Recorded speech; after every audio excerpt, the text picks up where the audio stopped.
Trauma is one of the world's leading causes of death and disability. Around 40% of deaths from trauma are due to severe blood loss or shock. After completing this lesson, you should be able to describe how to recognize and provide first aid treatment for severe external bleeding using direct pressure, a pressure bandage, or a commercial tourniquet.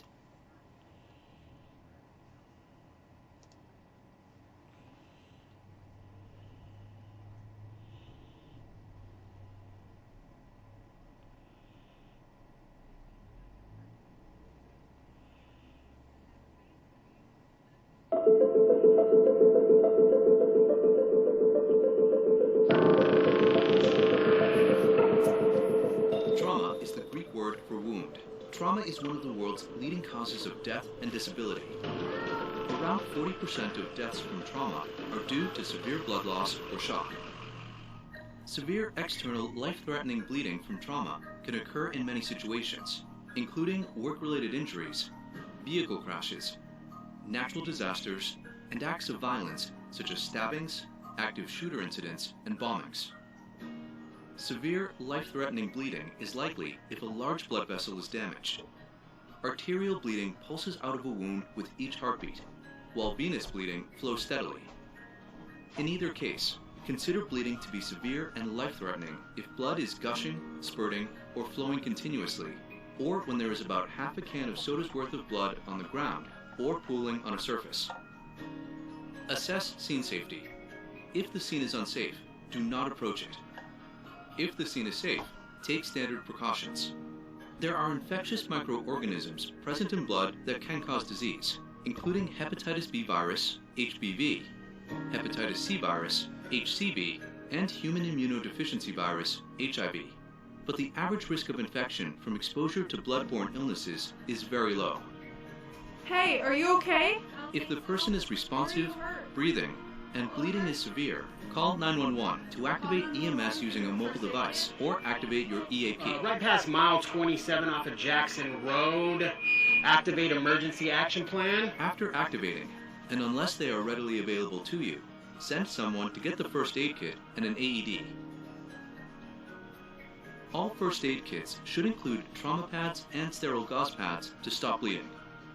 In workplaces that have a high risk of serious injuries, first aid kits are required to include a tourniquet. A tourniquet is a tight, wide band placed around an arm or a leg and tightened to compress blood vessels and stop bleeding. Many lives could be saved with early use of a tourniquet for severe external life-threatening bleeding. In some public places, a bleeding control kit that includes a commercially manufactured ready-made tourniquet may be available next to AEDs. If a bleeding control first aid kit is available nearby, get it or send someone else to. When a tourniquet is available, use it as soon as possible after the injury to stop severe life-threatening bleeding. Follow the manufacturer's instructions. The basic steps are: place the tourniquet, turn the windlass, secure the windlass, and document. Place the tourniquet at least 2 to 3 inches above the wound, between the torso and the wound. It may be applied over bare skin or clothing. Do not place the tourniquet over the wound or over a joint. Pull the free end of the tourniquet strap through the buckle. Pull the strap tight around the limb and fasten it. Turn the windlass, rod, or knob and keep turning it until the bleeding stops. This is likely to be painful for the injured person. Secure the windlass or rod to the tourniquet so that it does not untwist. Document the time that tourniquet was applied. Some tourniquets have a white space on the strap where you can write the time. If not, record the time on a conspicuous location on the injured person. Do not loosen or remove the tourniquet. If bleeding is not controlled with the first tourniquet and a second one is available, it can be applied side by side with the first.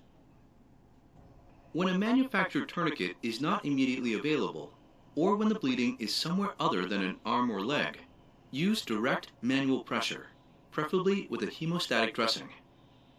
A hemostatic dressing is a sterile gauze dressing impregnated with an ingredient that causes rapid coagulation of blood. Hemostatic dressings more rapidly control bleeding than use of direct pressure alone. If a hemostatic dressing is not available, use sterile trauma dressings, compressed gauze, or a stack of 10 sterile 4x4 gauze sponges. If sterile dressings are not available, use any clean material available such as clothing, a towel, or other absorbent materials. Direct manual pressure on a bleeding vessel is critical to stop bleeding. Use the heel of one hand with the other hand stacked on top of the first, or use the pads of 3 fingers of each hand stacked on top of each other. Push down hard onto the wound. Use continuous pressure. If blood soaks through the gauze or other material, press harder. Keep pressing hard until the bleeding stops. Do not remove pressure to add more gauze, and do not remove blood-soaked materials. Once the bleeding stops, wrap an elastic or self-adhesive roller bandage firmly over the gauze or other material to help maintain pressure.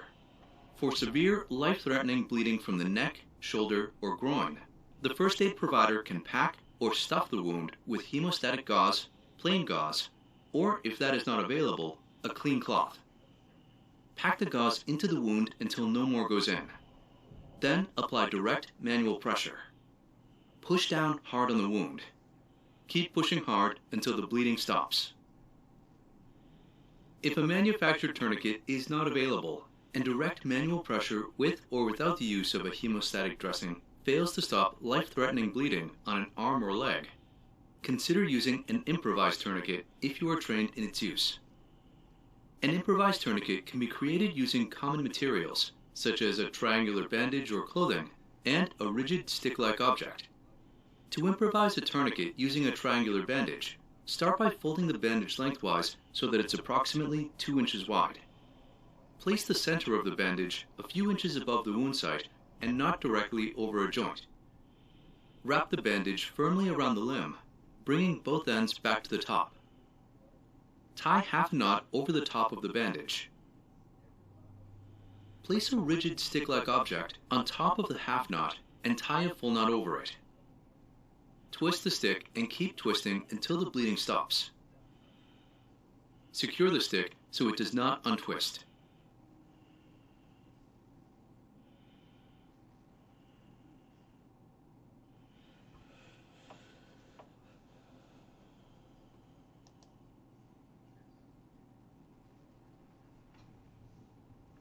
Complete this review question to check your knowledge.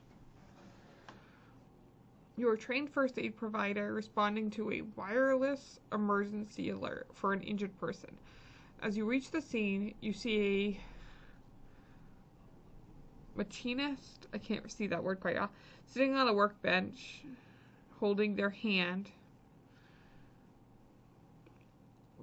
over their bloody forearm. The person is responsive and consents to first aid. Blood flows continuously from a deep, irregular, and jagged tear in the forearm. You're wearing safety glasses and disposable gloves. You have a first aid kit and a 10-pack of sterile 4x4 gauze sponges. But no hemostatic dressings or tourniquet. What do you do? Let's see. Flush the wound with large amounts of rubbing alcohol. Apply the gauze sponges into the wound and push down hard. I think I would do that. Try to get the bleeding to stop.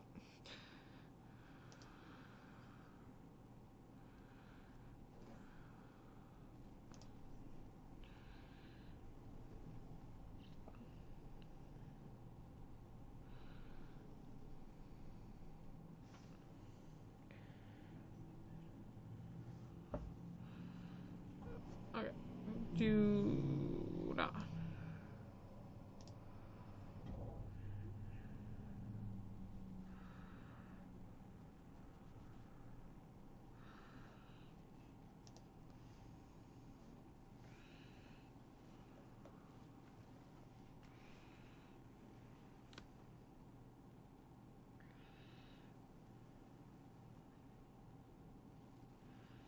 Shock can get worse very rapidly.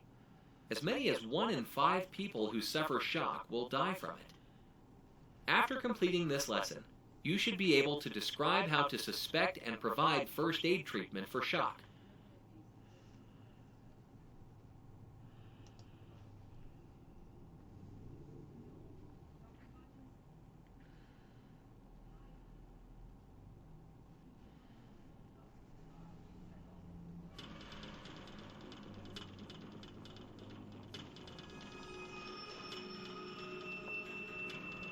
Shock is a life-threatening condition that occurs when the body is not getting enough blood flow and oxygen to the body to function properly. Losing about 1/5 or more of the normal amount of blood in the body causes shock. Shock can get worse very rapidly. As many as 1 in 5 people who suffer shock will die from it. The greater and more rapid the blood loss, the more severe the symptoms of shock. In addition to severe bleeding, shock can result from heart problems, allergic reactions, infections, and damage to the nervous system. Assess scene safety and take standard precautions. Assess responsiveness. Activate EMS and/or your EAP. After activating, and unless they are readily available to you, send someone to get the first aid kit and AED. Assess breathing for no more than 10 seconds. Follow the procedure based on your findings. If the person is breathing and appears responsive, obtain consent. Early signs include complaints of nausea and fatigue. The person may appear uneasy, restless, worried, or confused. They may be extremely thirsty. You may notice changes in the appearance and condition of the person's skin. Pale, gray, or ashen, sweaty, cool skin and blue-tinged nail beds and lips are a result of not enough circulating red blood cells. If the person shows signs of shock and there is no difficulty breathing, keep them lying down, face up. Cover them to help maintain body temperature. If it is wet or cold, place a water-resistant cover beneath them if available. Give them nothing to drink, even if they complain that they are thirsty. Ask the person to describe the current problem. Look for medical identification jewelry. Visually assess an injured person from head to toe. Look for deformities and open injuries. Ask about tenderness, and look for swelling. Provide appropriate first aid for any problems found. Regularly reassess scene safety, responsiveness, breathing, and the effectiveness of first aid care provided. Stay with the person until someone with more advanced training takes over or EMS arrives.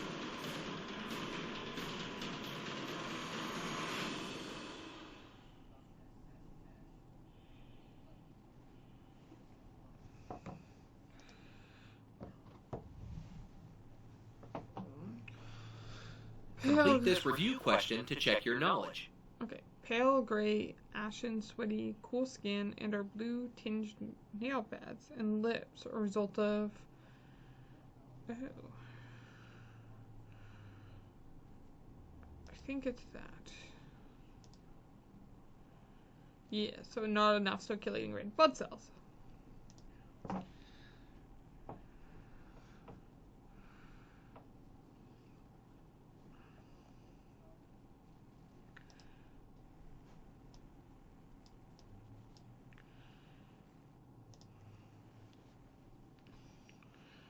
Appropriate first aid for a wound can speed up the healing process and reduce the risk of infection. After completing this lesson, you should be able to describe how to provide first aid treatment for non-severe, mild external bleeding from a wound.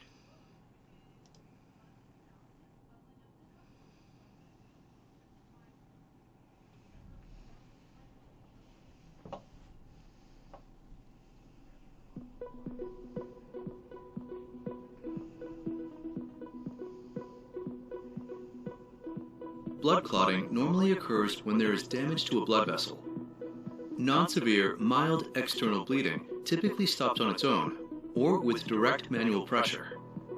Minor wounds or abrasions to the skin surface should be thoroughly flushed with a large volume of warm or room temperature water, with or without soap, until there is no foreign matter in the wound. To control bleeding, apply continuous direct manual pressure with a sterile dressing or any clean available material for at least 5 minutes. The bleeding should stop or slow to an ooze or trickle. If there are no known allergies to antibiotic ointment or cream, wounds heal better with less infection if they are covered with an antibiotic and a clean, occlusive dressing to seal off the wound and surrounding tissue from air or contaminants. If a wound is bleeding heavily, saturating the gauze or dressing, treat it as severe external life-threatening bleeding.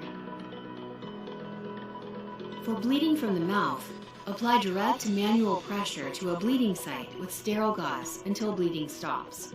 If sterile gauze is not available, use the cleanest material available, such as clothing, a towel, or other absorbent materials. Have the person lie on their side or sit up if injuries are not suspected to prevent blood from going into their airway or stomach. If bleeding does not stop, maintain direct manual pressure and call 911 to activate EMS using a mobile device or activate your EAP.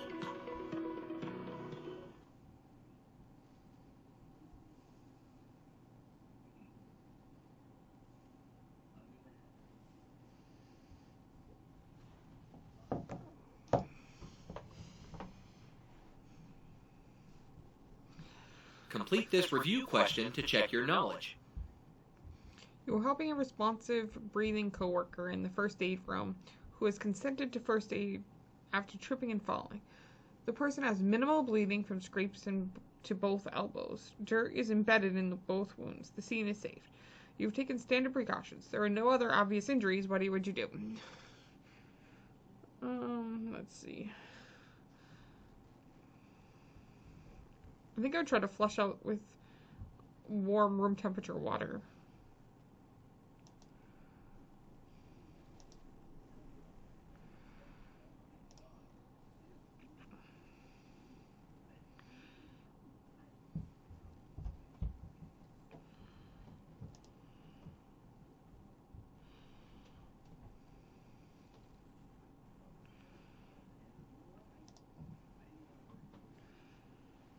A tooth can be knocked out by a blow to the mouth.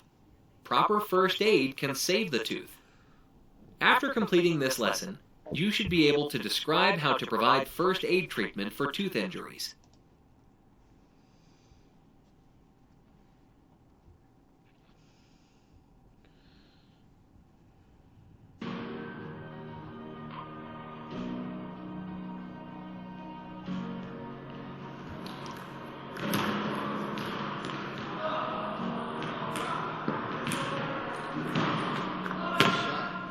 Hey, Drew, can I talk to you for a sec?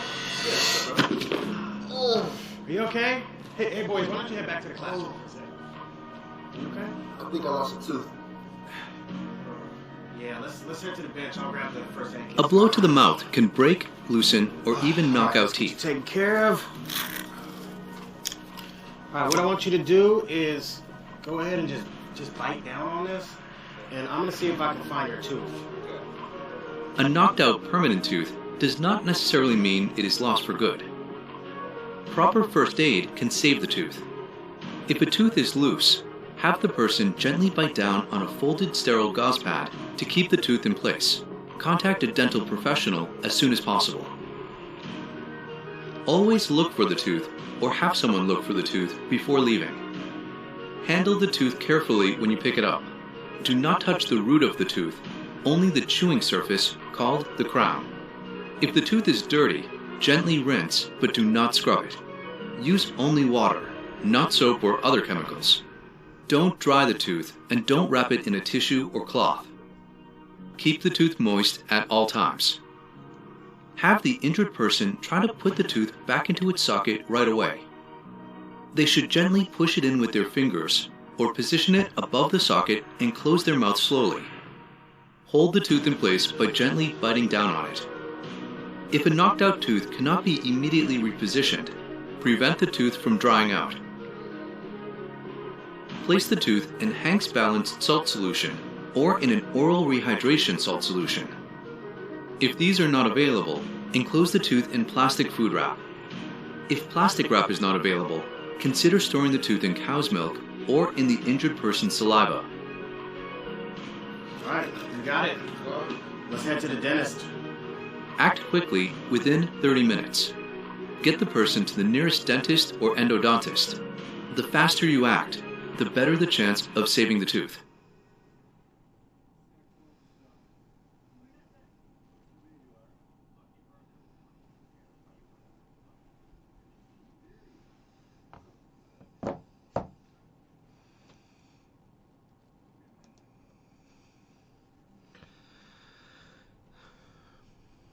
Complete this review question to check your knowledge. You are assisting a responsive breathing mountain biker who has consented to first aid following a crash. The person has minor bleeding from their lip and in their mouth. A tooth has been knocked out. A bystander points to a dirty tooth lying in dusty, loose gravel. The scene is safe. You have taken standard precautions. There are no other obvious injuries. What do you do? So you can wrap the tooth in a cloth, get the person to the nearest dentist, pick the tooth up by the chewing surface, and gently rinse it off with water. Gently have the person try to put the tooth back into its socket right away.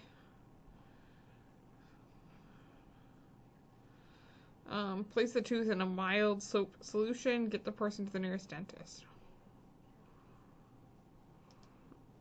I think.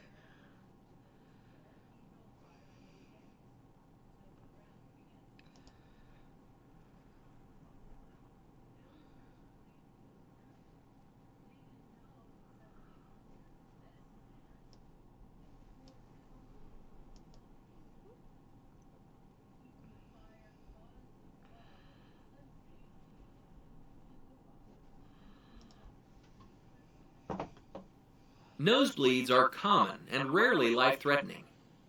After completing this lesson, you should be able to describe how to provide first aid treatment for bleeding from the nose.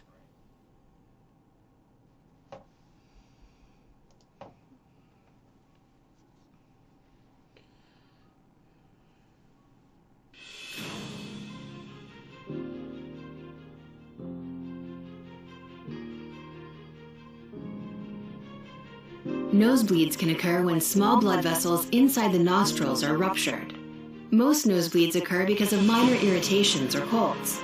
Most nosebleeds are not serious and are rarely life-threatening. I can help. I'll be right back. I'm going to get the first aid kit. Stay here. To care for someone with a nosebleed, have them sit up straight with their head tilted forward, chin down. When a person with a nosebleed leans back or lies down, blood drains down their throat and can cause vomiting. Pinch the soft portion of the nose with your thumb and index finger so the nostrils are closed. Hold it for about 10 minutes. If the bleeding does not stop after 20 minutes, call 911 to activate EMS using a mobile device or activate your EAP.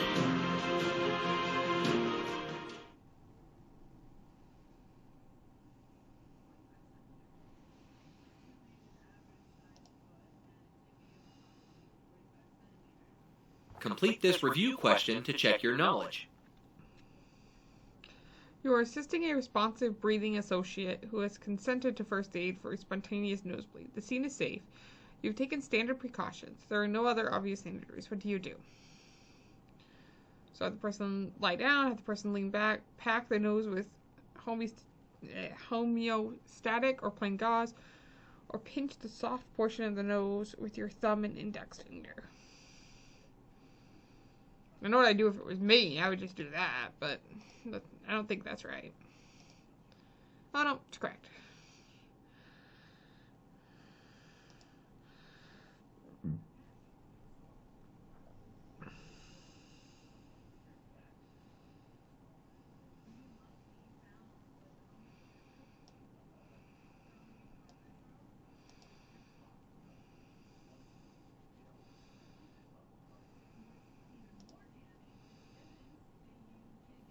Some, but not all, impaled objects are potentially life-threatening. Proper first aid can minimize further injury. After completing this lesson, you should be able to describe how to provide first aid treatment for an impaled object.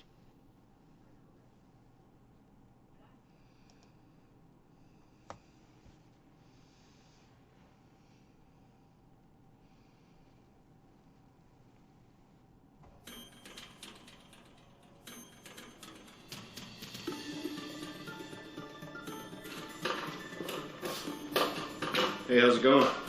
Oh, hey. I just gotta tear apart these boxes. We have to sandblast them. Sounds like fun.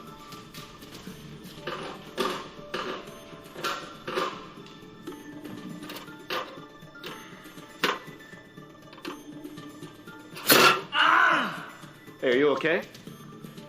Mike, what's wrong? Slipped. It An impaled object is an object such as a knife, nail, or rod that penetrates a body part and remains embedded. Assess scene safety and take standard precautions.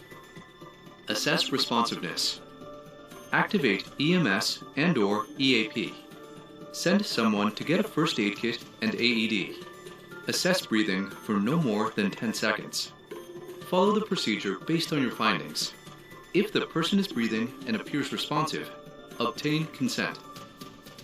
Grab the screwdriver to stabilize it. I'm gonna get the first aid kit.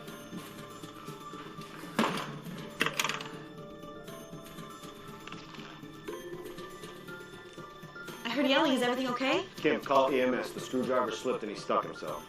Okay. As a general rule, do not remove an impaled object. If it has damaged any large blood vessels, it can act like a plug, helping to prevent serious, life-threatening bleeding.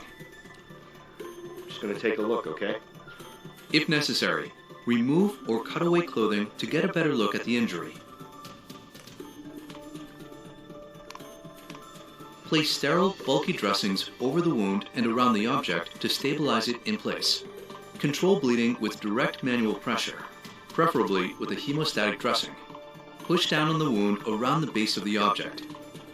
Use continuous pressure until the bleeding stops. Do not apply pressure to the object itself. Once the bleeding stops, wrap an elastic or self-adhesive roller bandage firmly over the gauze or other material to help maintain pressure and stabilize the object.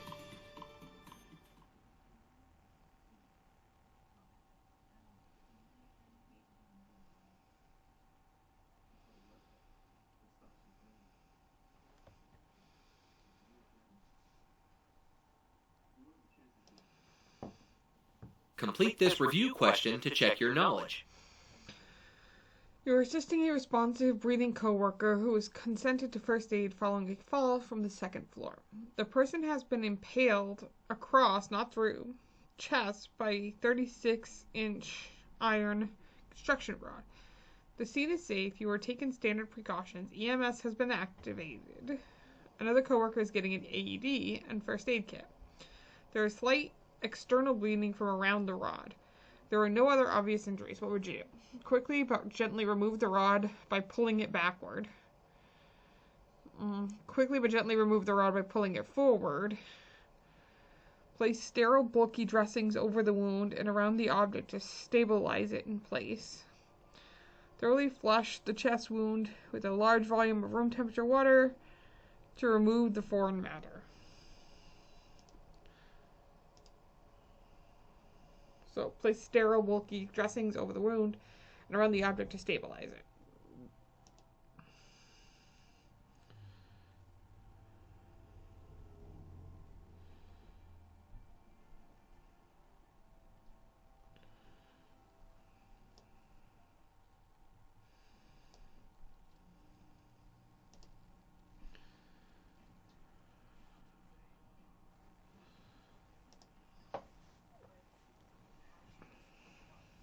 Impaled objects that cause eye injury are largely preventable events that can cause visual impairment or partial or total blindness. Proper first aid can minimize further injury. After completing this lesson, you should be able to describe how to provide first aid treatment for an impaled object in the eye.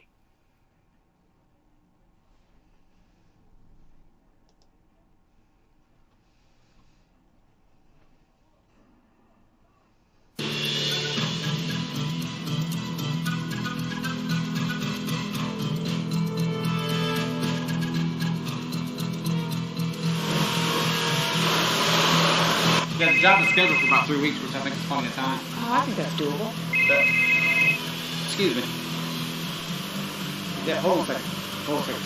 Yeah, hey, I'm at a job site. Can I get back to you? Hold on a second.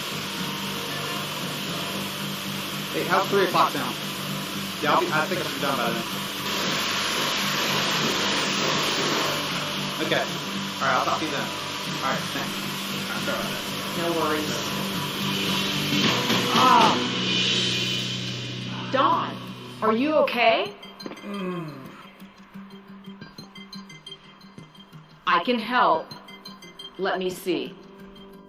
The impalement of an unprotected eye is most likely to be caused by a small object being propelled at a high rate of speed. Assess scene safety and take standard precautions. Assess responsiveness. Activate EMS and/or your EAP. Send someone to get a first aid kit and AED. Assess breathing for no more than 10 seconds. Follow the procedure based on your findings. If the person is breathing and appears responsive, obtain consent. Robert, I need you to call 911 and bring back the first aid kit. A first aid provider can help you stabilize the object and prevent additional injury. Do not allow the person to rub the eye. Don't touch. Let's keep your hands down to your side. I know it hurts, but you can't touch it, all right? Stabilize a large object with clean pads.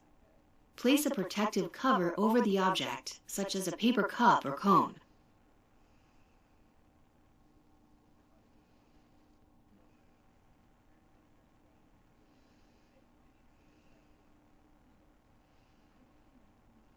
Calm, comfort, and reassure to help reduce anxiety. Stay with the person until someone with more advanced training takes over or EMS arrives. With smaller objects, loosely cover the injured eye with an iPad or sterile gauze dressing.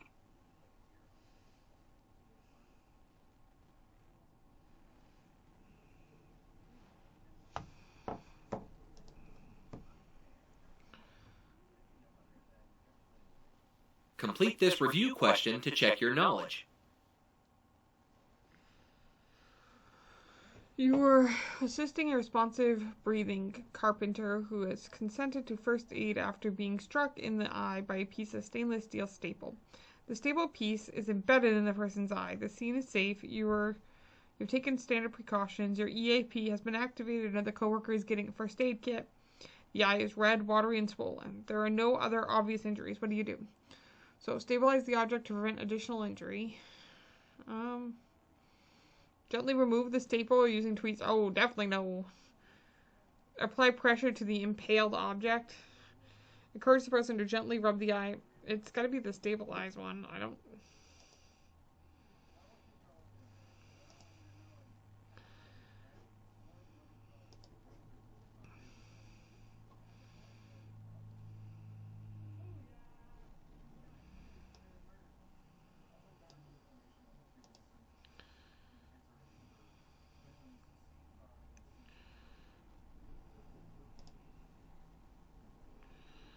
Amputations are serious, debilitating, and potentially life-threatening injuries. After completing this lesson, you should be able to explain how to recognize and provide first aid treatment for an amputation.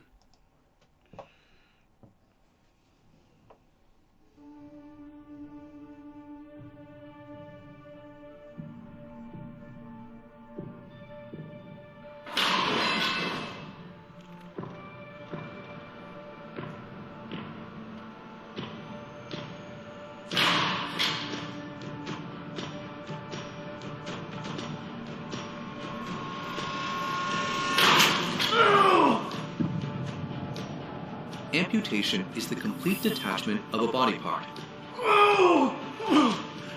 Assess scene safety and take standard precautions.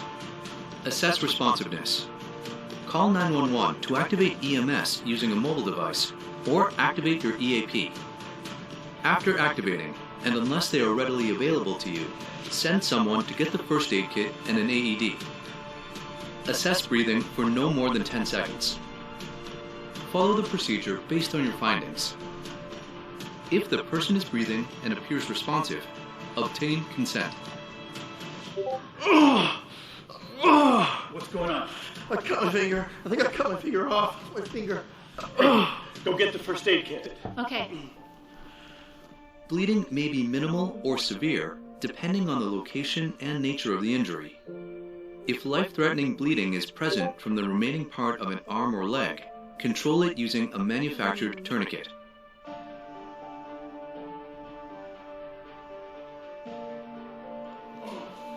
Okay, John. Keep pressure on it to control the bleeding. Control minimal bleeding with continuous direct manual pressure for at least 5 minutes. We need to get you some more help. Hey, go call EMS and let them know what's happening. Okay. I'm in the shop and someone just cut their finger off. We need to cut the glove off. Use this to control the bleeding. Use a sterile dressing or any clean available material.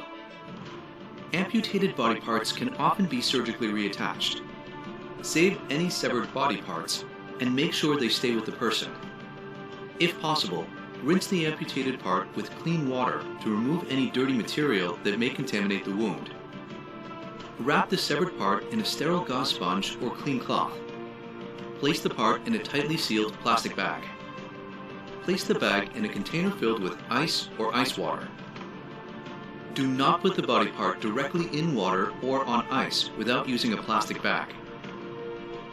Label the container with the person's name, the date, and time. Give the container to EMS providers for transport with the person to the hospital. Calm, comfort, and reassure the person. Reassess regularly until another provider or EMS take over.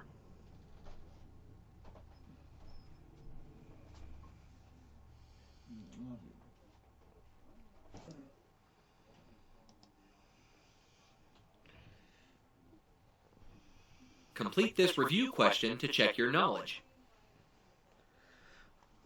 Is it okay if I turn this up at all? Yeah.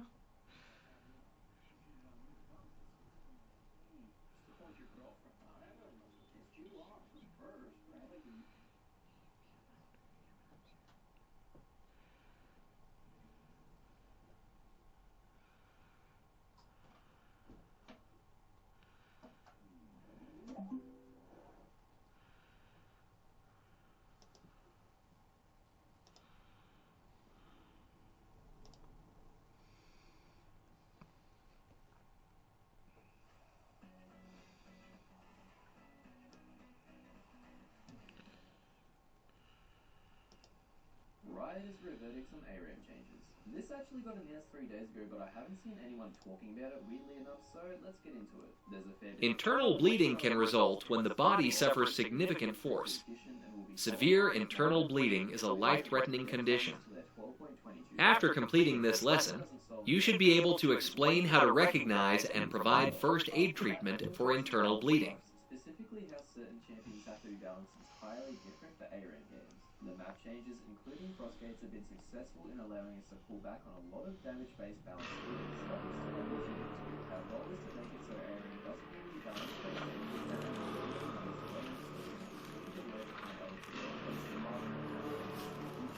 Hey, can you help me get this under the box? Sure. Okay, got it. Can you steady it while I lift? No problem.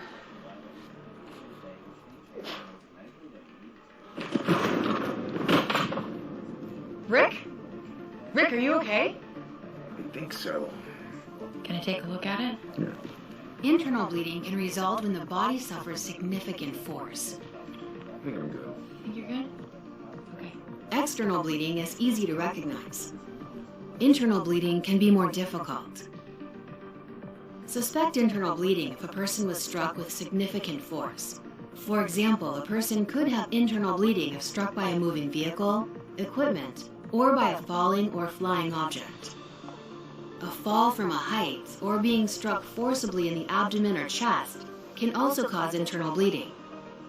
If someone was stabbed or shot, coughs up or vomits blood, or has signs of shock without serious external bleeding, a first aid provider should take action for internal bleeding. Hey Rick, what's up? Rick? What's going on? Assess scene safety and take standard precautions. Assess responsiveness. Activate EMS and/or your EAP. After activating, and unless they are readily available to you, send someone to get the first aid kit and AED. Assess breathing for no more than 10 seconds. Follow the procedure based on your findings. If the person is breathing and appears responsive, obtain consent. feel well. Let me help you, okay? I think you may have gotten hurt worse than we thought. Dave got hit in the gut with the handle of a hand truck, and I think he needs help. Okay. Call EMS and bring me a first aid kit and a blanket from the first aid room.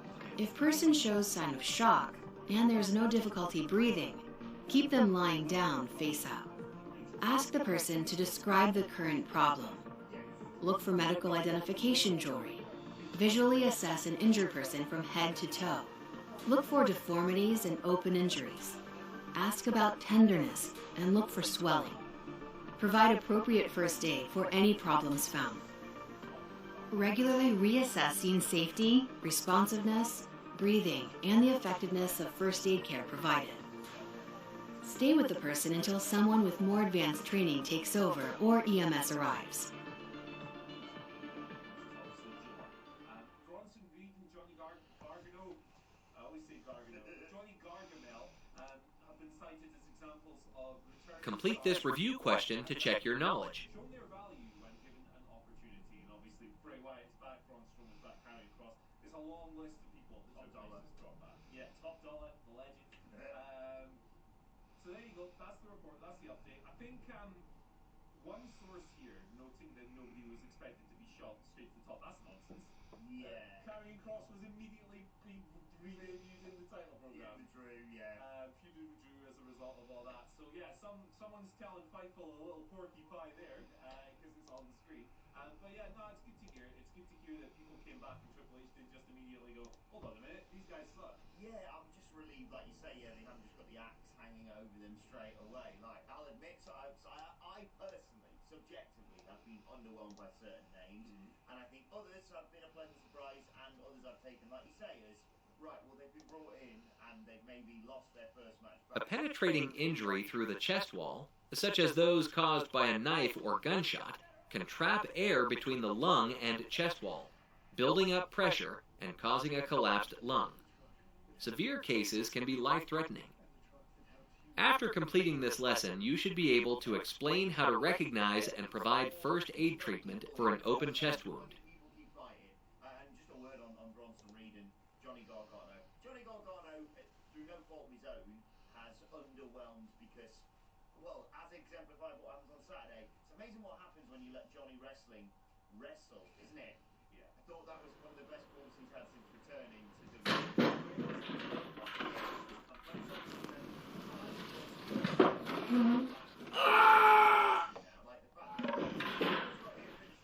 A penetrating injury through the chest wall, such as those caused by a knife or gunshot, can trap air between the lung and the chest wall, building up pressure and causing a collapsed lung. What happened? I fell on the metal. It went in deep. Assess scene safety and take standard precautions. Assess responsiveness. Activate EMS and/or EAP. Send someone to get a first aid kit and AED. Assess breathing for no more than 10 seconds. Follow the procedure based on your findings. If the person is breathing and appears responsive, obtain consent. We can help, okay? Okay. Crystal, call for an ambulance and get me the first aid kit from the workshop. Okay. If necessary, and with consent, remove or cut away clothing to get a better look at the chest wound. You may hear a gurgling sound from the wound as the person breathes in. You may see bubbling blood around the wound. The person may show signs of shock and get worse quickly. Some bleeding control kits include materials for vented chest seals to treat penetrating chest wounds. Unless you have training in the use of vented chest seals, it is okay to leave an open chest wound exposed without a dressing or seal. Check to see if there is an exit injury on the other side of the chest. Use direct manual pressure, preferably with a hemostatic dressing, to control bleeding.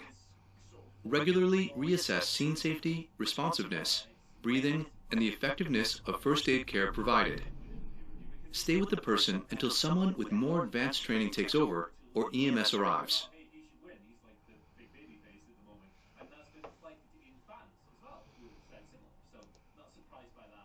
Complete this review question to check your knowledge. I think that we'll talk a little bit more about WrestleMania options in the questions. But yeah, like his ring entrance, I tweeted facetiously yesterday morning that Sammy's ring entrance in Montreal was my match of the year because it was awesome and the match was great as well. Yeah, really good it. The finale, I think maybe they could have done a little bit more to make it a bit more heartbreaking. I wasn't as sad as I wanted to be by the end of it.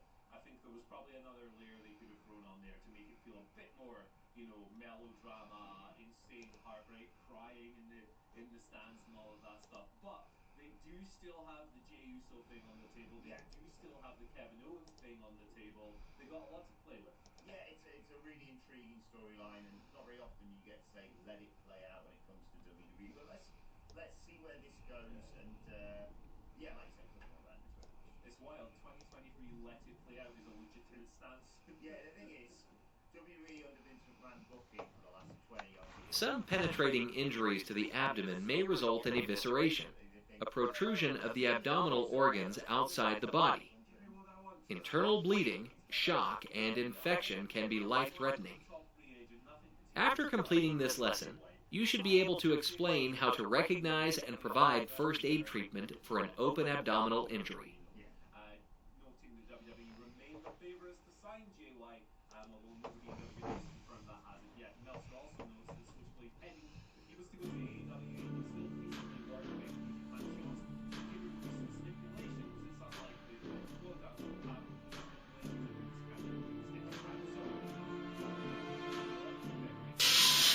How's it going? It's going good. I'm doing fine.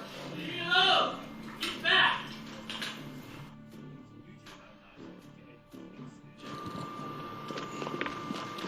Ryan, what happened? He stabbed me. Okay, let us lay you down. Some penetrating injuries to the abdomen may result in evisceration, a protrusion of the abdominal organs outside the body. Assess scene safety and take standard precautions. Assess responsiveness. Activate EMS and/or your EAP. Send someone to get a first aid kit and AED. Assess breathing for no more than 10 seconds. Follow the procedure based on your findings. If the person is breathing and appears responsive, obtain consent.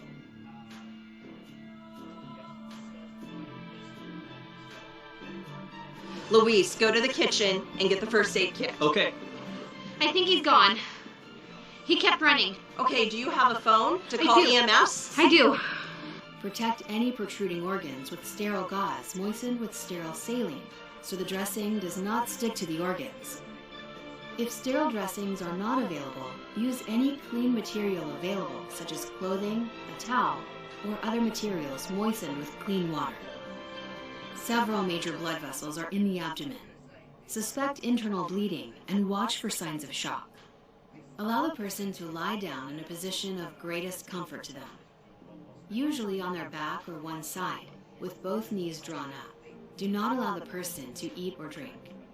Regularly reassess scene safety, responsiveness, breathing, and the effectiveness of first aid care provided. Stay with the person until someone with more advanced training takes over or EMS arrives. Tom Pectora was in November, and then he went off that surgery, and that's the reason why he hasn't been on TV reports like full snakes. No crap. Complete this review question to check your knowledge. He's expected to be back in action in the spring, but he had a torn pec, he had surgery, that takes time. Yes. See him in spring, I guess. Yeah, Obviously. He obviously has had his backstage issues, but we're not going to talk about it that much because we've talked about it a lot. Get well soon. Yes, get well soon. I hope that whatever issues may linger are cleaned up. You know, the funny thing about this, like, I was from a storyline standpoint about Andrade, is that before the thing happened with Sammy, he was supposed to wrestle Preston Vance 10 in a career versus mask match, right? Since then, Preston Vance has joined the faction, La Facción Ingobernable, that he formed, that Andrade formed while Andrade's been off TV. So that's a bit of a mind to confuse you today, but they'll cover that one. I like Preston Vance in this role. Handsome man. Very handsome. What's his Unstable spinal column injuries can progress to severe nervous system injuries with excessive movement. After completing this lesson, you should be able to explain how to suspect and provide first aid treatment for head, neck, or spinal injury. Oh, get the woman up and she's going to dance on the ring skirt and you're going to get all distracted by it.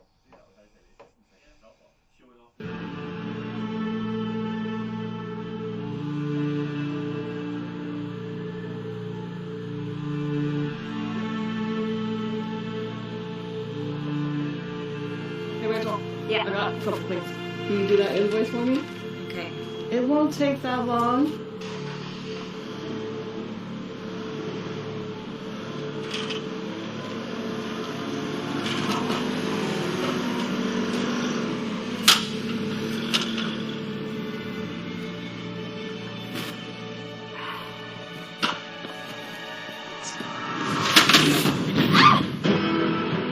If you suspect an injured person has a spinal injury, follow the adult first aid procedure. Assess scene safety and take standard precautions. Assess responsiveness. Hey, are you okay? I need some help over here. Activate EMS and/or EAP. We need to initiate the emergency action plan. I'm gonna activate The emergency action plan. We're in section D. Roger, I copy section D. Janine, can you copy? Send someone to get a first aid kit and AED. Take it in the AED now. Hey, looks like she took a nasty fall. Okay, alright, let me get it from here. Assess breathing for no more than 10 seconds. Follow the procedure based on your findings. If the person is breathing and appears responsive, obtain consent. A person with a possible head, neck, or spinal injury should avoid moving too much, I need you to not move too much so you don't risk further injury. as unstable spinal column injuries can progress to severe nervous system injuries with excessive movement. First aid providers should suspect spinal column or cord injury if an injured person is 65 years of age or older, was a driver, passenger, or pedestrian in a motor vehicle, motorcycle, or bicycle crash, fell from a greater than standing height, has difficulty breathing, has tingling in the arms and legs, has pain or tenderness in the neck or back, has muscle weakness, loss of feeling or movement in the arms or legs, has an altered mental status or is intoxicated, has lost bladder and or bowel control, or has other painful injuries, especially of the head and neck. If the person can walk, move, and feel their arms and legs, it does not rule out the possibility of an unstable spinal injury. If the scene becomes unsafe, drag the person away from danger by the long axis of their body while keeping their spinal column as straight as possible. If leaving the person in the position found is causing their airway to be blocked by vomit or other fluids, or if you need to leave an unresponsive injured person alone to get help, place the person in a recovery position to protect the airway. If the person becomes unresponsive and is not breathing normally or only gasping, start CPR. To avoid potential further injury, have the person remain as still as possible in the position in which they were found while you await the arrival of EMS providers.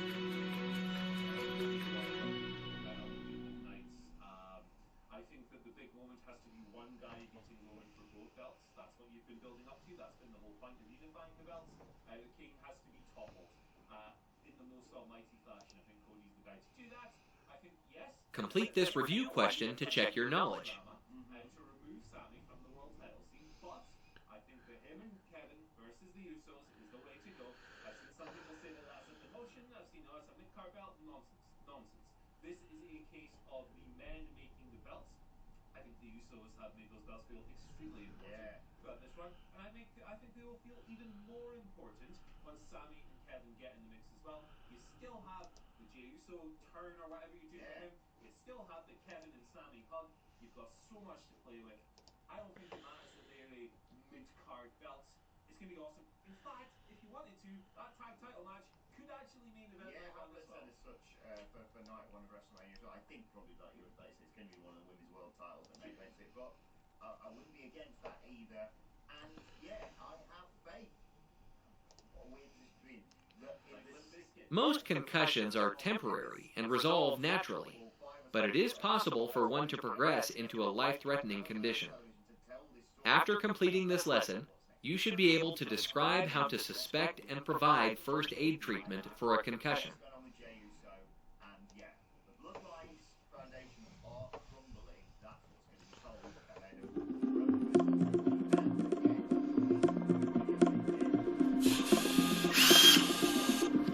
Hey Carlos, I really need those reports from you. Just give me a minute. I need you to get those done right now, please. A concussion is a brain injury that generally results in less immediate or obvious signs. Most concussions are temporary and resolve naturally, but it is possible for one to progress into a life-threatening condition. Suspect a concussion after a significant blow to the head or body when the affected person is unable to remember what happened just before or after the incident, or recall simple facts about it. Are you alright now? Can I take a look? That really didn't look so good. That looked like it hurt a lot. Are you dizzy? A little bit. Oh, maybe you should take a seat. Here, I'll help you. Come on, let's walk over here. The person may move clumsily, answer questions slowly, or show a change in mood or personality. Additional signs include looking stunned or dazed, headache, nausea, vomiting, dizziness, difficulty in balance and/or coordination, and visual problems. You know what? Why don't you wait here for a minute? I'll be right back. I'm gonna go grab the first aid kit, okay? A trained first aid provider may be called upon to give advice on whether someone who may have a concussion is okay to return to normal activities. Unfortunately, there is no concussion evaluation process for use by first aid providers. If you suspect a person may have a concussion, the person should be evaluated by a healthcare provider or EMS providers as soon as possible.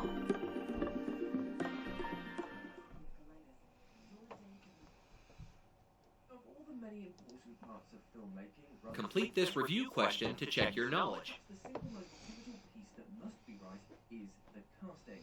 Many a great actor has salvaged otherwise forgettable movies, and likewise a poorly cast performer can sink an otherwise promising project. Now, while it's always nice to be surprised by an unexpectedly great performance, it's fair to say that the odds on these 10 actors all being largely responsible for their movies underperforming or even tanking outright is pretty large. From being woefully miscast to getting embroiled in PR-degrading personal controversies or simply turning audiences off through their sheer presence alone, these 10 actors make it profoundly likely that the following films will fail critically and/or commercially. So let's take a look at them. As I'm Jules, this is RockCulture.com, and these are 10 actors who will definitely ruin upcoming movies. And you know what, before we start, I want to be proven wrong by these people. I really, really do. Unfortunately, the stars don't look like they're aligning in that way. Number 10, Gal Gadot, Snow White. So this live-action Snow White film will star West Side Story's... Strains, sprains, dislocations, and isolated fractures can be extremely painful, but are not usually life-threatening. However, fractures of the pelvic or thigh bones may result in serious internal blood loss and shock. After completing this lesson, you should be able to describe how to recognize and provide first aid treatment for bone, joint, and muscle injuries.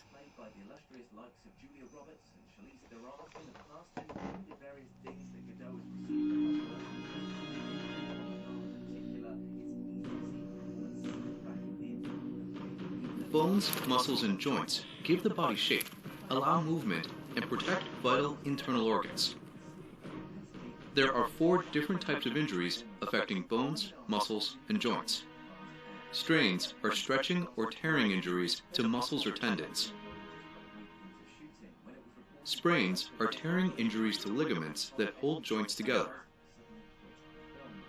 Dislocations are the separation of bone ends at a joint. Fractures are breaks in bones. Strains, sprains, dislocations, and isolated fractures can be extremely painful, but are not usually life-threatening. However, fractures of the pelvic or thigh bones may result in serious internal blood loss and shock.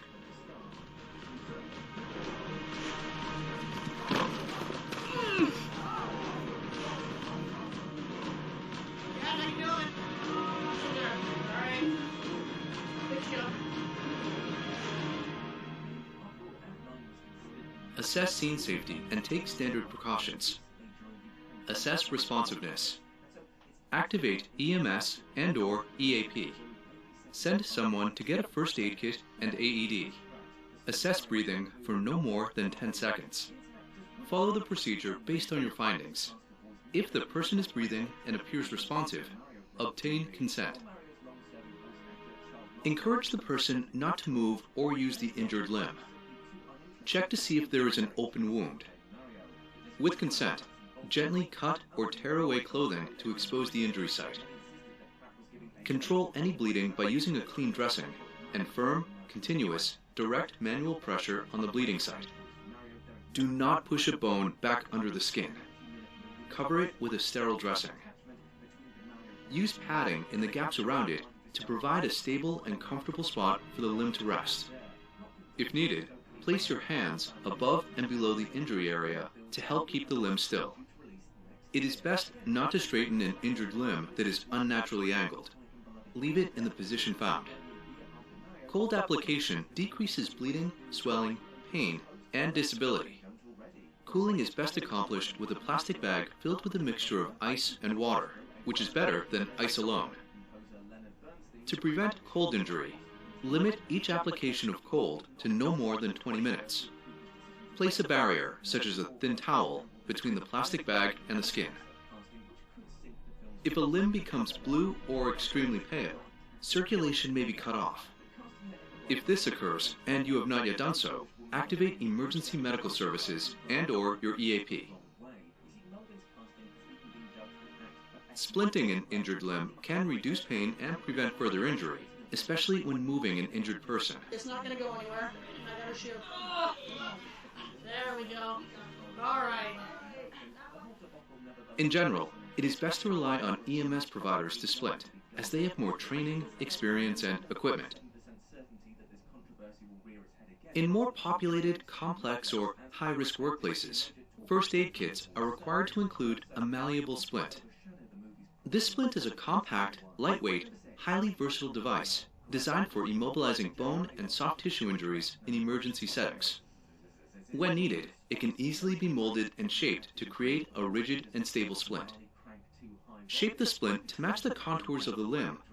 Once rigid and shaped, the splint can be held in place with tape, self-adhesive roller or elastic bandages, or plastic cling film. If the hand is involved, place a roller gauze or elastic bandage in their injured hand to allow the fingers to curl around it. This keeps the hand in a natural position of function and is more comfortable. Caution should be used with elastic bandages and cling film because it is easy to apply them too tightly.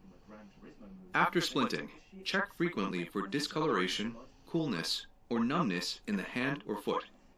If necessary, loosen the splint to improve blood flow.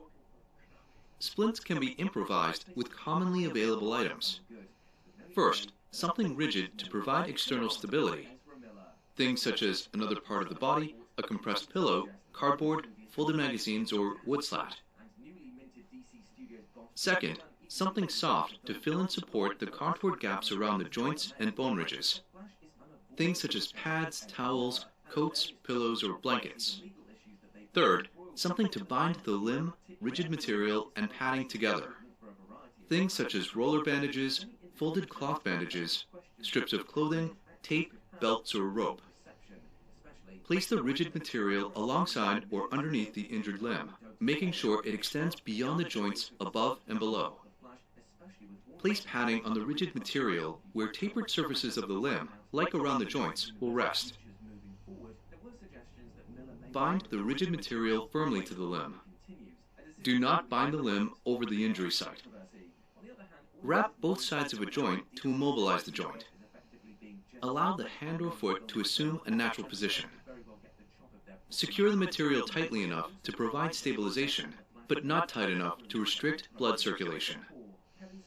When a joint cannot be immobilized with the rigid material, you can stabilize it against another body part, such as using a sling and swath wrap to secure the elbow to the torso.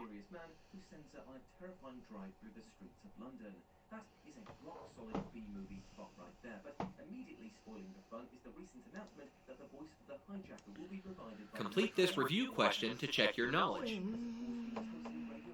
Hollywood ever since sexual misconduct allegations were leveled against him in 2017, and has struggled to secure even minor work as various other allegations continue to be litigated. While on one hand, Spacey's undeniable talent may give a low-budget indie film greater visibility than it would have otherwise had, it's at the expense of a major PR backlash, with many surely having no interest in the movie per Spacey's involvement. The writer-director of the project largely downplayed any concerns about working with Spacey, noting that the film presented an opportunity to work with one of the acting greats, a quote that's probably not going to endear anyone to the project. Spacey could give the vocal performance of his life in this film, but his mere involvement will poison the world regardless. Number 3. Cynthia Burns are painful and can be devastating and costly injuries. The majority are preventable. After completing this lesson, you should be able to describe how to recognize and provide first aid treatment for burns. Cynthia Erivo and Ariana Grande have been cast in the role of the main witches, and while there's absolutely no doubt that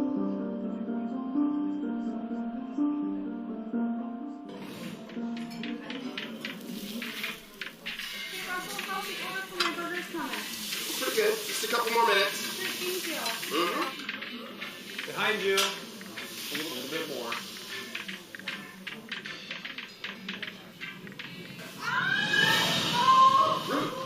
A burn is an injury to skin and possibly underlying tissues, caused by an exposure to extreme heat, chemicals, or electrical contact. Common causes of thermal burns include direct contact with hot liquids, flames, steam, or hot objects. Burns can also be caused by radiant heat from a hot environment or extended exposure to the sun. The severity of a burn is related to its depth and size. Deeper burns resulting in blistering or broken skin are more serious. Larger burns, even those with a shallow depth, are also more serious.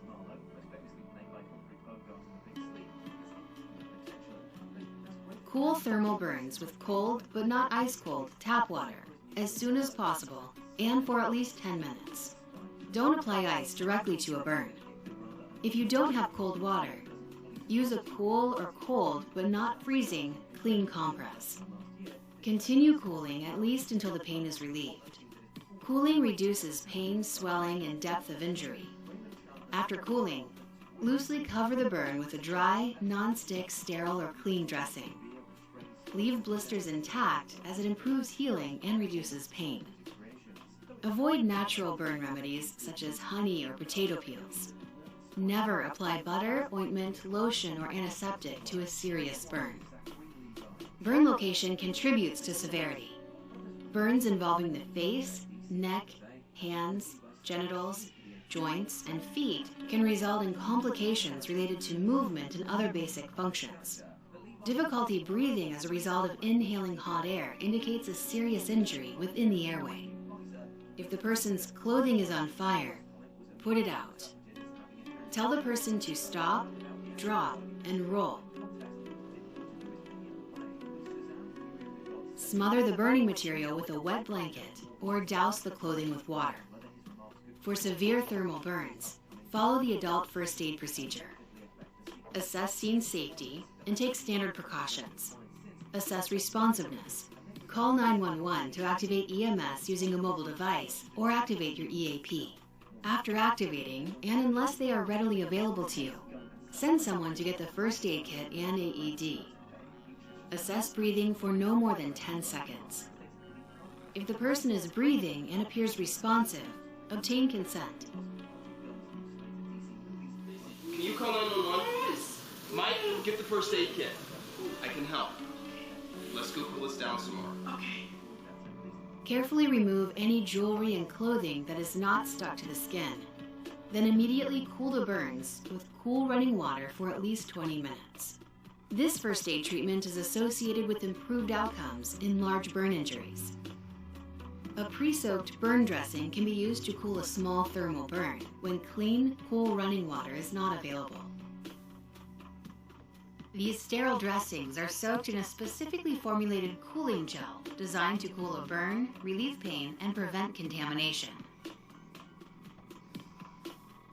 If the person shows signs of shock and there is no difficulty breathing, keep them lying down, face up. Cover them to help maintain body temperature. Regularly reassess scene safety, responsiveness, breathing, and the effectiveness of first aid care provided. Stay with the person until someone with more advanced training takes over or EMS arrives. Medical emergencies involving electricity can occur when there is direct contact with an energized object, such as an electrical wire or outlet, or when someone is struck by lightning. Follow the adult first aid procedure. Assess scene safety. Power's still on. Turn off any electrical current before touching the person. We need the power shut off. If you cannot stop the flow of electricity, do not enter the area around the person or attempt to care for them. Once the power is off, take standard precautions. Assess responsiveness. Call 911 to activate EMS using a mobile device or activate your EAP. They need the AED. After activating, and unless they are readily available to you, send someone to get the first aid kit and AED. Okay, the power's off and locked out. It's okay to help now. Assess breathing for no more than 10 seconds. Can you hear me? An electric shock can cause cardiac arrest. If the person is unresponsive and not breathing normally or only gasping, start CPR. If the person is responsive and breathing, obtain consent. When a body part comes into contact with an exposed electrical source, electricity can travel from the point of contact to a second point of contact that is grounded. Common points of contact include the hands and the feet. Assess for external burns at any suspected points of contact. Cool the burn as you would with a thermal burn. If the person shows signs of shock and there is no difficulty breathing, keep them lying down, face up. Cover them to help maintain body temperature. Regularly reassess scene safety, responsiveness, breathing, and the effectiveness of first aid care provided. Stay with the person until someone with more advanced training takes over or EMS arrives.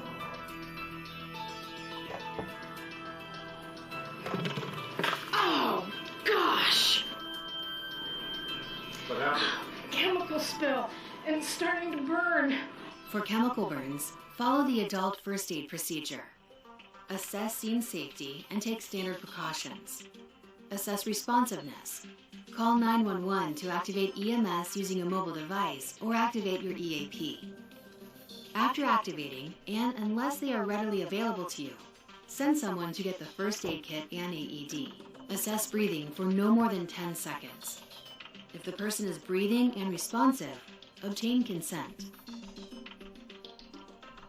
Brush off any dry chemical powder first.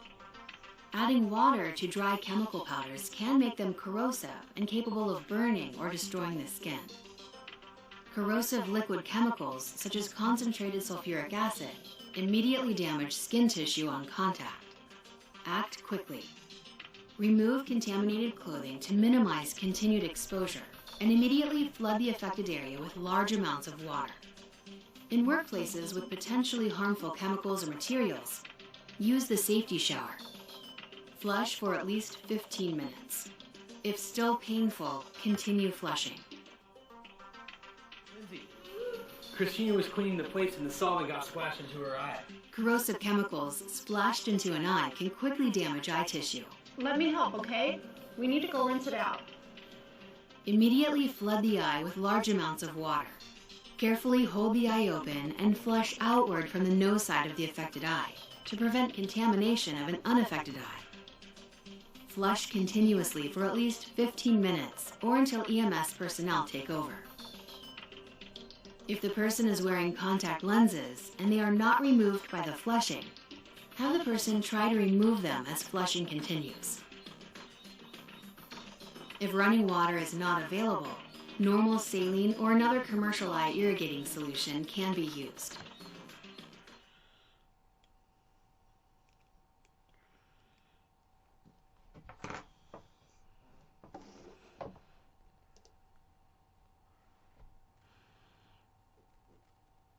Complete this review question to check your knowledge.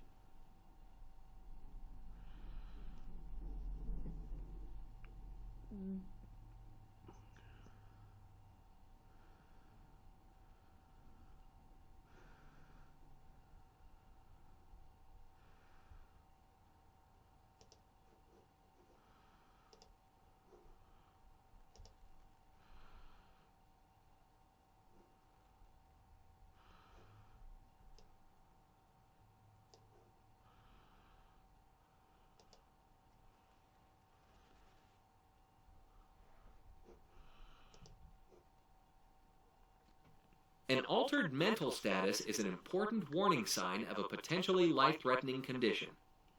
After completing this lesson, you should be able to explain how to recognize and provide first aid treatment for altered mental status.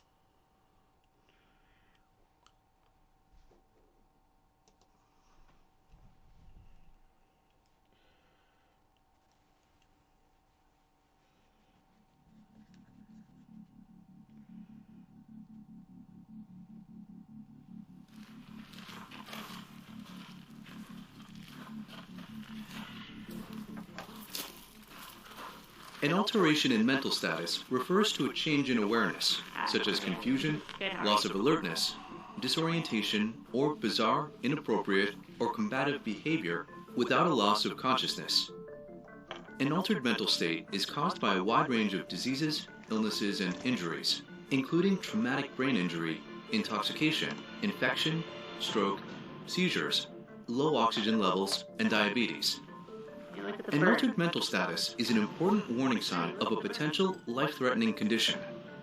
If a person has an altered mental status, follow the adult first aid procedure. Assess scene safety and take standard precautions. Assess responsiveness. Activate EMS and/or EAP. Send someone to get a first aid kit and AED. Assess breathing for no more than 10 seconds. Follow the procedure based on your findings. If the person is breathing and appears responsive, obtain consent. Assess for any other life-threatening conditions. If a person with an altered mental status becomes unresponsive, place them on their side in the recovery position to help protect the airway. If they stop breathing or are only gasping, start CPR.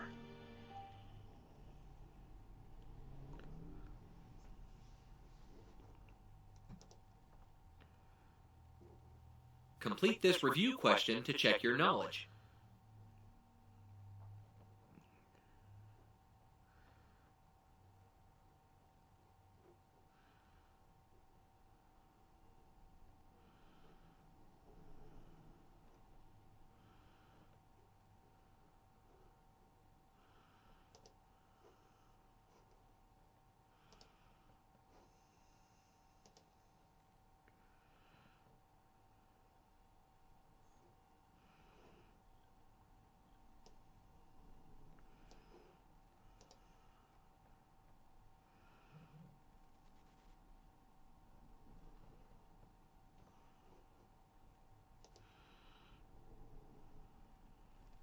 The effects of poisoning range from short-term illness to brain damage, coma, and death.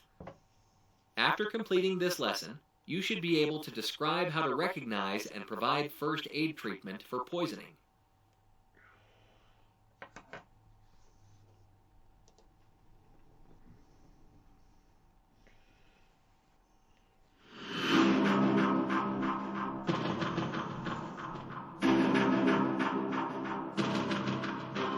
Poison is any substance that can enter the body and cause sickness or death.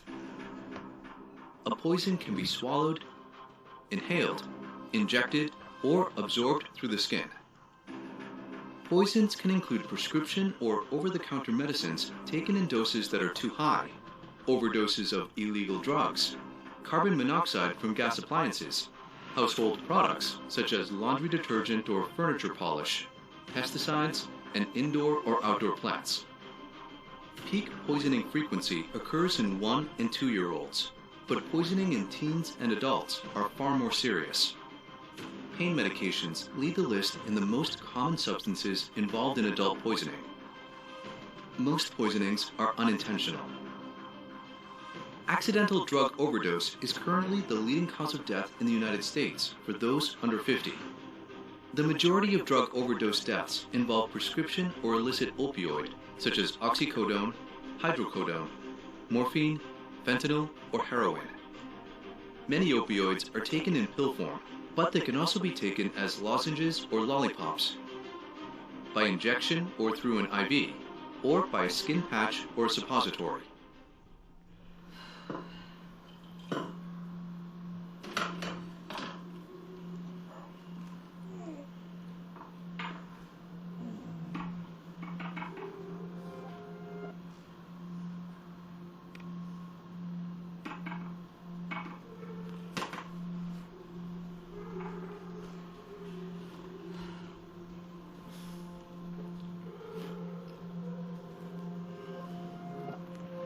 Hey, Barbara, I brought your groceries. Thanks. How are you? You don't look too well. No, I don't feel good. My coffee tastes funny.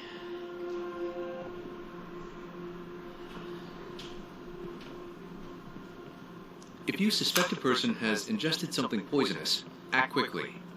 Barbara, are you sure you put coffee creamer in your coffee and not emergency cleanup? Oh, I think I did, but they're both right there. Let's call poison control just to play it safe. If the product swallowed is burning, irritating, or caustic, and the person is responsive, not having seizures, and is able to swallow,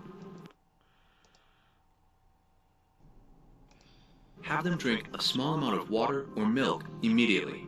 Then get help from poison control.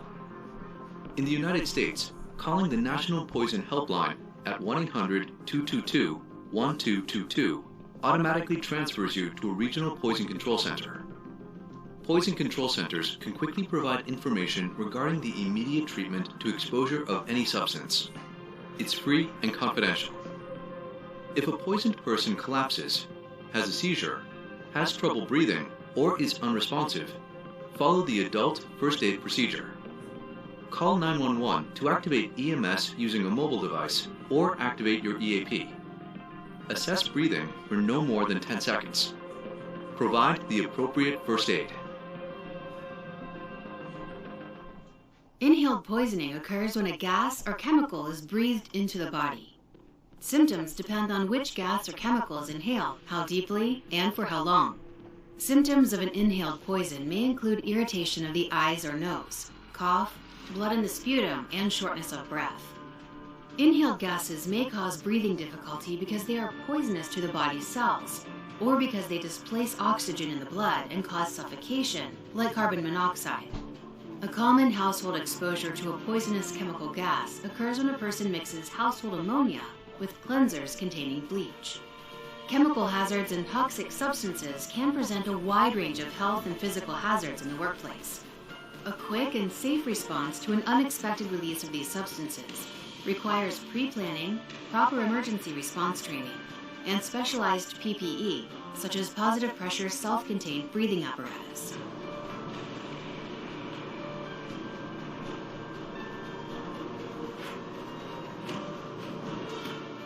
If you suspect an inhaled poisoning, follow the adult first aid procedure. Assess scene safety. What's up, man? What's up? Talk to me. You okay? If the scene appears unsafe, do not approach it. If there's an immediate danger to the victim, and you are able to take action without placing yourself at unreasonable risk, get the victim to fresh air immediately. If the scene is safe, take standard precautions. Assess responsiveness. Tap the victim and ask loudly, "Are you okay?" If the person is unresponsive, call 911 to activate EMS using a mobile device or activate your EAP. You can activate the emergency action plan. Grid coordinates 469. After activating, and unless they are readily available to you, send someone to get the first aid kit and AED.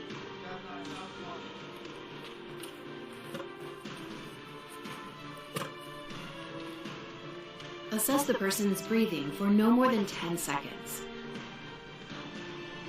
Place an uninjured, unresponsive person on their side in the recovery position to help protect the airway. If an unresponsive person is not breathing normally or only gasping, immediately start CPR. Alright, good. Thank you.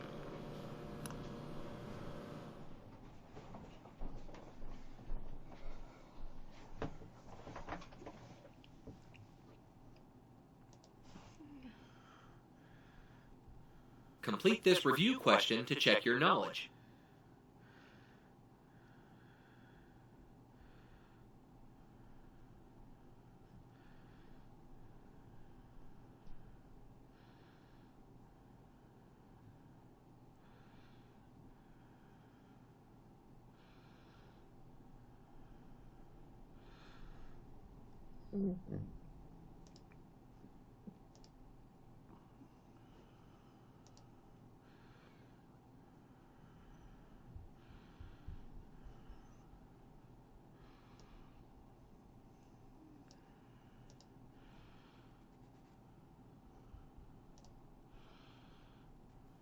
Difficulty breathing is almost always a medical emergency. After completing this lesson, you should be able to describe how to recognize and provide first aid for difficulty breathing.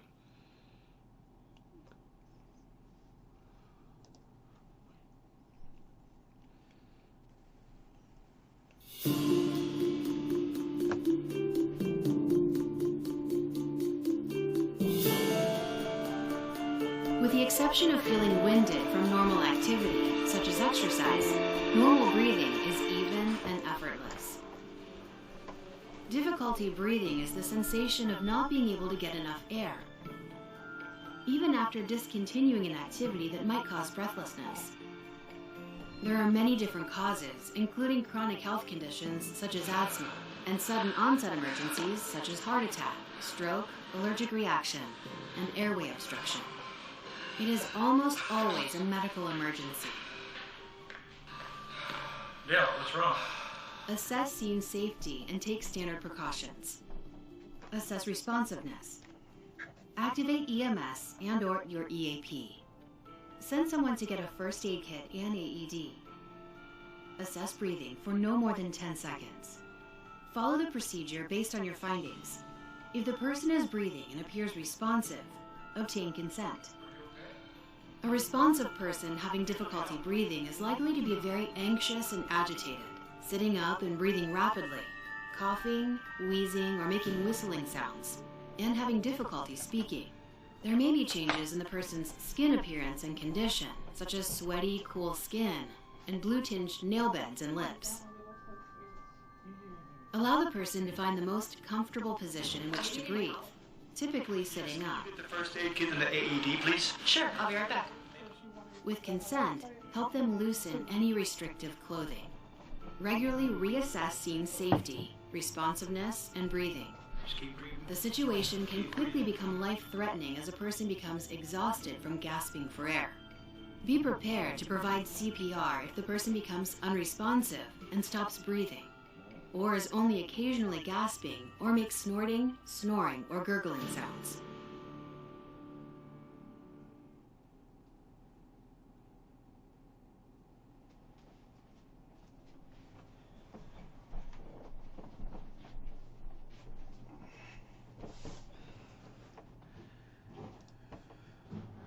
Complete this review question to check your knowledge.